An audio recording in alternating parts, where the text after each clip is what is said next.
इस संसार में अनेक प्रकार की विचारधाराएं चल रही हैं। कोई कहता है कि आप मुसलमान बन जाओ तो बहुत अच्छा रहेगा, आपके जीवन में शांति आ जाएगी। कोई कहता है आप क्रिश्चियनिटी को स्वीकार कर लो तो जीवन में शांति आ जाएगी। कोई कहता है बौद्धिज्म को, कोई कहता है जैनिज्म को स्वीकार करें। लेकिन सब लोग अपने अपने मत पंथों की दीक्षा की बात करते हैं।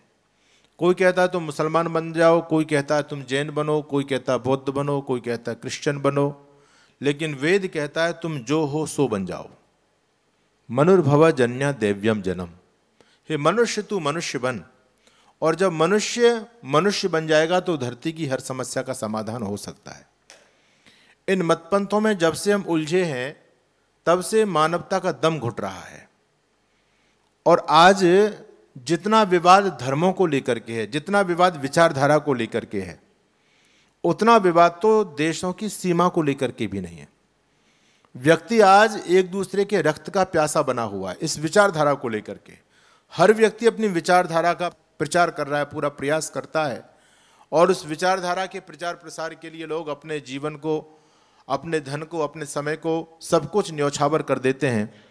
लेकिन वैदिक विचारधारा एक ऐसी विचारधारा है जिसके प्रचार प्रसार होने से धरती पर शांति कायम रह सकती है। देखो, इस देश में मुसलमानों के 58 देश हैं, आपस में लोग लड़ रहे हैं, मर रहे हैं, काट रहे हैं। क्रिश्चियनों के भी 100 से अधिक देश हैं। अगर ईसाई बनने से अमन चैन आ जाता तो वो सारे देशों में शांति होनी चाहिए। लेकिन जब हम वेद के रास्ते पर चलते थे तो पूरी दुनिया में अमन चैन था, लोग बड़े शांति से रहते थे, हमारा दुनिया में कोई सानी नहीं था। जब से हमने वेद का रास्ता छोड़ा है तब से हम लोग भटक रहे हैं, और बहुत सारे मतपंथ के लोग अपने अपनी विचारधारा का प्रचार प्रसार कर रहे हैं। ऋषि दयानंद सरस्वती के हम ऋणी हैं कि स्वामी दयानंद सरस्वती हमको वेद से जोड़ करके चले गए। उन्होंने वैदिक विचारधारा का हमसे परिचय करा दिया। बंधुओं, आज आपके सनातन धर्म पर जो संकट मंडरा रहा है उससे हम लोगों को आंखें बंद नहीं करनी चाहिए। हम सभी सनातनी हैं, और सनातन की आज वर्तमान में क्या स्थिति हो रही है। लोग ये कहते हैं कि स्वामी दयानंद ने सनातन का विरोध किया, सनातन का खंडन किया। ये बिल्कुल फेक बात है, बिल्कुल नकली बात है। ऋषि दयानंद सरस्वती ने सनातन को बल दिया है। स्वामी दयानंद सरस्वती और आर्य समाज ने सनातन की रक्षा की है। मैं इतिहास पर नहीं जाना चाहता, ऐसे तमाम एग्जाम्पल्स हैं, तमाम उदाहरण हमारे पास में हैं जब सनातन धर्म के मंदिरों की रक्षा के लिए, सनातन महापुरुषों के सम्मान के लिए आर्य समाज ने अपना बल दिया, अपना बलिदान दिया। आर्य समाज ने अपना सर्वस्व न्यौछावर किया। ऋषि दयानंद सरस्वती ने इतना बड़ा इस समाज में परिवर्तन कर दिया कि आज हम हिंदू समाज के लोग अपनी संस्कृति का पूरी दुनिया में डंका बजाते हैं। हम स्वाभिमान के साथ में बोल पाते हैं, अपने धर्म की प्रस्तावना कर पाते हैं। ये करिश्मा ऋषि दयानंद सरस्वती का है। देखिए, याद रखना, हमारे सनातन धर्म को समाप्त करने के लिए दुनिया में बड़े षड्यंत्र चल रहे हैं, और सनातनी सो रहे हैं। स्वामी दयानंद जगाने का प्रयास करते हैं, आर्य समाज आपको जगाता है। हम पूरी दुनिया से समाप्त हो गए, और इसी प्रकार की कुंभकर्णी नींद हम लोग लेते रहेंगे तो एक दिन हमारा अस्तित्व दुनिया से मिट ही जाएगा। हमको समाप्त करने के लिए दुनिया में बहुत सारे षड्यंत्र चल रहे हैं। जो सबसे बड़ा षड्यंत्र है जिसको हम लोगों ने समझा नहीं और हम उस षड्यंत्र में फंस चुके हैं, वो षड्यंत्र क्या है? याद रखना, लड़ाई 2 प्रकार की होती है। एक लड़ाई विचारों की होती है और एक लड़ाई हथियारों की होती है। यानी एक लड़ाई विचारों से लड़ी जाती है और एक लड़ाई हथियारों से लड़ी जाती है। मैं आप लोगों से पूछना चाहता हूं कि विचार की लड़ाई में और हथियार की लड़ाई में सबसे ताकतवर लड़ाई किसकी होती है? विचारों की लड़ाई ज़्यादा प्रभावकारी होती है, ज़्यादा ताकतवर होती है, या हथियारों की लड़ाई ज़्यादा ताकतवर होती है? आप लोगों का क्या मानना है? विचारों की। क्या एटम बम के अंदर ताकत नहीं होती? क्या विचारों की ताकत एटम बम की ताकत से भी बढ़कर होती है? क्या विचारों की ताकत क्या तोप से भी बढ़कर के होती है? एक चिंतन करने की आवश्यकता है आज। ये सच्चाई है, आप लोगों ने जो उत्तर दिया है बिल्कुल सत्य उत्तर दिया है कि विचारों की लड़ाई हथियारों की लड़ाई से ज्यादा प्रभावकारी होती है।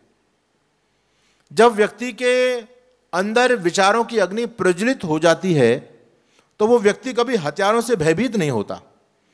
स्वामी दयानंद सरस्वती के पास में कोई हथियार नहीं था, लेकिन पूरी दुनिया को बदल करके चले गए। सिकंदर जैसे बड़े बड़े शासक और हिटलर जैसे बड़े बड़े शासक जिन्होंने हथियारों के बल पर दुनिया को बदलना चाहा, वो दुनिया को नहीं बदल पाए और बाद में गए तो पश्चाताप करते दुनिया से चले गए। लेकिन ऋषि दयानंद सरस्वती ने विचारों के बल पर दुनिया को बदल दिया। स्वामी श्रद्धानंद जी महाराज जब दिल्ली के अंदर, वो महान क्रांतिकारी सन्यासी जब दिल्ली के अंदर रॉलेट एक्ट का विरोध कर रहे हैं स्वतंत्रता के लिए, उनके पीछे बहुत सारे लोग जा रहे थे आंदोलन में भाग लेने के लिए। तो स्वामी श्रद्धानंद जब आगे जा रहे हैं आंदोलन का नेतृत्व करते हुए, उस समय गोरे लोगों ने बंदूकें चलानी शुरू कर दी और कहा खबरदार आप एक कदम भी आगे बढ़े, गोली मार दी जाएगी आप में। स्वामी श्रद्धानंद और 4 कदम आगे बढ़ जाते हैं और कहते हैं मेरा सीना खुला हुआ है, अगर तुम में हिम्मत है, ताकत है, मैं तुम्हारी बंदूकों की ताकत को देखना चाहता हूं, तुम में दम है तो गोली चला करके देखो। स्वामी श्रद्धानंद के पास कुछ नहीं था, क्या था? विचार था एक, और इस विचार का अपना हथियार बना करके स्वामी श्रद्धानंद फिरंगियों से भिड़ गए। और इतिहास इस बात का साक्षी है कि उन फिरंगियों को अपनी बंदूकें नीचे करनी पड़ गई। तो विचारों में जो ताकत होती है वो ताकत कभी हथियार में नहीं होती, वो ताकत एटम बम के अंदर नहीं होती। जब विचारशील लोग होते हैं तो एटम बमों से भिड़ जाया करते हैं। उनका एटम बम, तोप और तलवार कुछ भी नहीं बिगाड़ सकते। एक 13 साल का बच्चा हकीकत राय का नाम आप लोगों ने नहीं सुना होगा, लेकिन एक बहुत बड़ा बलिदान हुआ उस बच्चे का सनातन धर्म की रक्षा के लिए। उस बच्चे ने कोई बहुत बड़ा जुर्म नहीं किया था। मुस्लिम शासन था, मुगल काल था भारत के अंदर। उस समय हमारे महापुरुषों पर वो अपशब्द बोल रहे थे मदरसे में पढ़ने वाले बच्चे। तो उस 13 साल के बच्चे ने कहा कि जो अपशब्द तुम मेरे देवी देवताओं के बारे में बोल रहे हो, अगर यही शब्द मैं तुम्हारे महापुरुषों के, तुम्हारे भगवानों के बारे में बोलने लग जाऊं तो तुम्हें कैसा लगेगा। बस इतनी बात थी, इतनी बात कही थी हकीकत बच्चे ने, और बड़ा बवाल हो गया पूरे मदरसे में। ये काफिर का लड़का हमारे महापुरुषों के बारे में कैसे ऐसा सोच सकता है। उस बच्चे को मृत्यु का दंड दे दिया। वहाँ के जितने भी टीचर्स थे, वहाँ के जो राजकीय कर्मचारी थे, सबने मृत्यु का दंड दिया और एक ऑप्शन रख दिया, हकीकत तुमने जो जुर्म किया है, अगर तुम मृत्यु से बचना चाहते हो तो तुम अपना धर्म छोड़ करके इस्लाम कबूल कर लो, तो तुम्हारी मृत्यु दंड की सजा को हम माफ कर देंगे, मुसलमान बन जाओ। वो 13 साल का बालक कहता है कि मैं मुसलमान तो नहीं बनूंगा, मैं अपने धर्म के लिए मर मिटने के लिए तैयार हूं। उस बच्चे के पास कोई हथियार नहीं था। शमशीर लेकर के, खंजर लेकर के, चमचमाती तलवार लेकर के विधर्मी उस बच्चे के सामने खड़े हुए हैं, तलवार चलाने के लिए तैयार हैं उसकी गर्दन पर, लेकिन वो बच्चा डरता नहीं है। उस बच्चे के अंदर वैचारिक अग्नि प्रज्वलित हो रही थी। वो बच्चा घबराया नहीं, वो बच्चा डरा नहीं और कहता तुमको तलवार चलानी है चलाओ, लेकिन मैं अपना विचार नहीं बदल सकता, मैं अपने धर्म के लिए कुर्बान होना चाहता हूं, मैं अपनी चोटी जनेऊ नहीं कटा सकता। इन्होंने कहा हकीकत, अरे तुम मुसलमान बन जाओगे तो कुछ दिन जिंदा जी लोगे, आराम से जी लोगे, क्यों बेमौत मरना चाहते हो।